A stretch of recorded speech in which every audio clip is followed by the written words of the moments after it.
네, 금요일 이 시간은요, 연준 와처 시간으로 진행되고 있습니다. 오늘 함께 해주실 분 이코노미 21의 양영빈 기자님 함께합니다. 기자님 어서 오세요. 네, 안녕하세요.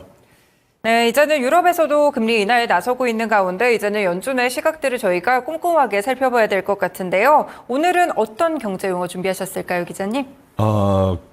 어저께에 졸트라고 해서요. 네. 구인과 이직에 관한 보고서가 나왔는데요. 네. 이거는 또 내일은 이게 또 같이 있었으면 좋은데 내일은 또 그 실업률 이게 또 나와요. 그렇죠. 네. 굉장히 중요한 지표들이 연속해서 나오는데 그 졸트라는 그거에 대해서 한번 좀 살펴보려고 합니다. 네, 구인 이직 보고서 많은 분들이 이제 미국 시장 체크하시는 분들은 고용 지표에 대해서도 상당히 관심이 많으실 것 같거든요. 지금 계속 연달아서 이번 주에 내내 중요한 고용 지표들이 발표가 됩니다. 일단은 먼저 졸트 보고서부터 좀 살펴보려고 하는데 사실 뭐 여러 가지 고용 지표들이 있는데 졸트 보고서에서는 어떤 점을 좀 중점적으로 봐야 될까요? 네, 이 차트를 보시면은 차트가 두 개가 딱 나오는데요. 네. 이게 이제 졸트 보고서 맨 앞에 나오는 차트예요. 그만큼 이게 제일 중요하다는 거겠죠. 네네. 뭐 구인율이라는 거는 쉽게 생각해서 지금 고용돼 있는 사람이 뭐 정확하지는 않지만 이제 대체적으로 본다면 100명이라면은 기업에서 구인하는 또 일자리 개수가 있잖아요. 그렇죠. 그게 만약에 10개다. 그러면 10% 이렇게 계산을 합니다. 네. 그럼 구인율이 높다는 거는 당연히 이제 기업이 사람을 많이 뽑으려고 한다. 이렇게 생각하시면 되고요. 네. 근데 이게 고용시장이라는 게, 노동시장이라는 게 기업이 사람을 뽑으려고 하는 것만 있는 게 아니라 또 개인이 기업에 가서 나 일을 할까 말까 뭐 이런 것도 있을 그렇죠. 거 아니에요? 네. 그러면 이제 그런 것들을 통틀어서 또 이제 개인이 기존에 있었던 기업에서 해고당하는 경우도 있고 네. 아니면 다른 기업에서 뭐 지금 뭐 주급을 100불을 주기로 했는데 200불을 주기로 했다 그러면 옮기잖아요. 맞죠. 그런 것도 다 합쳐서 그걸 다 이직률이라 그러는데 그 이직률이 어떻게 되고 있느냐. 그다음에 기업이 뽑으려고 하는 구인율이 어떻게 되고 있냐. 네. 그다음에 실질적으로 기업이 고용하는 거는 또 어떻게 되고 있냐. 요게 이제 이 고용에 관련된 거에서는 실제 뭐 실업률 이거 외에 가장 네. 중요한 지표 중에 하나입니다. 네, 저희가 그럼 구인율이랑 고용률, 이직률까지 골고루 살펴봐야지 고용시장의 행태를 좀 알 수 있을 것 같은데요. 지금 준비해주신 차트를 보니까 전반적으로 이제 하락하는 모습이 좀 그려지고 네. 있더라고요. 이건 어떤 걸 의미할까요? 네, 그래서 왼쪽 차트를 보시면 이게 2년 전 2022년 4월의 그래프인데요. 7.2%까지 갔어요. 굉장히 높은 수치인데요. 그렇죠. 현재 보면은 4.8%로 구인율이 떨어졌는데요.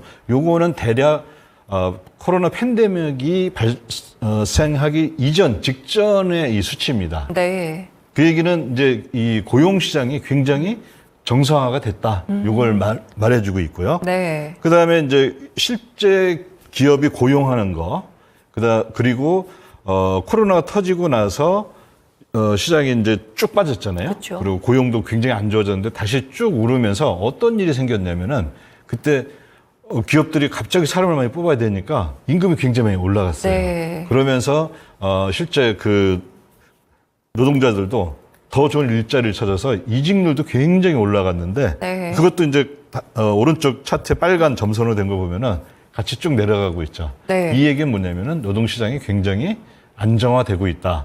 다시 말하자면은 또 이게 인플레이션하고 연관이 되는데 네. 인플레이션이 잡혀가고 있다.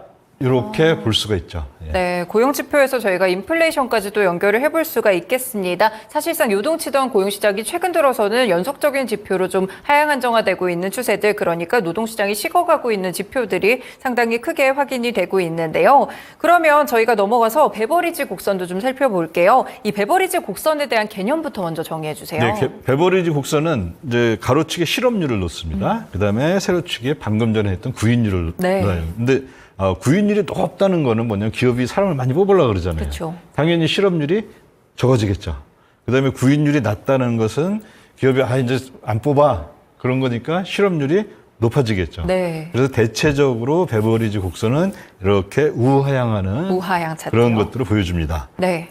그래서 이 차트를 보시면은 금융위기 이후에 대략 2010년에서 2020년까지 네. 10년간에 그게 이 회색으로 돼 있어요. 네. 그러면 아주 예쁘게 이렇게 우하향하는 걸 딱 보여주고 있죠. 물론 이제 방향은 좌상향 방향입니다. 저쪽에서 저 2020 그 코로나 터지기 전까지 이렇게 쭉 올라오고 있었는데 네.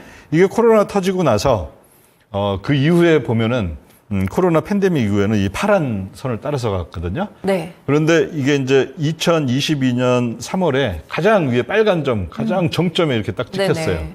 그다음에 여기에서 이제 이 경제 정책을 하는 연준이라든지 이런 분들이 굉장히 고민을 한 거예요. 지금 이제 우리가 저 금리를 올려야 되는데 그때 이제 그 인플레이션이 굉장히 높았으니까요.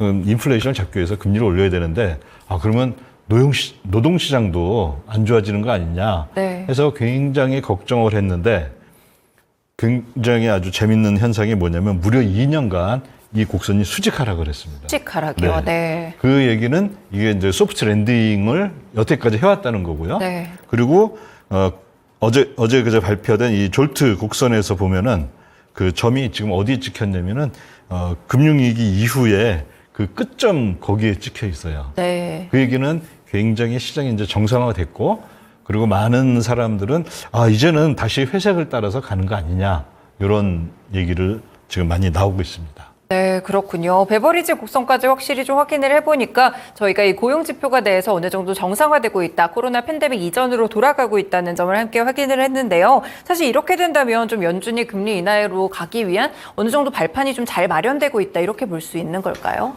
네, 그렇게 볼 수가 있죠. 그래서 요거와 더불어서 이제 또 다른 차트들, 다른 지표들이 네. 또 어제 또 많이 발표가 됐는데요. 그걸 보면은 지금까지는 굉장히 좋았는데, 네. 이거 금리 인하에 대한 어떤 이 포석들이 잘 마련돼 있구나, 이렇게 생각을 했는데, 이게 꼭 그렇지만은 않다. 굉장히 이제 혼재된 시그널들이 지금 네. 보여지고 있습니다. 네, 알겠습니다. 저희 일단 이 졸트 보고서와 관련된 지표들 그리고 베버리지 곡선까지 오늘의 경제 용어와 함께 체크해봤습니다.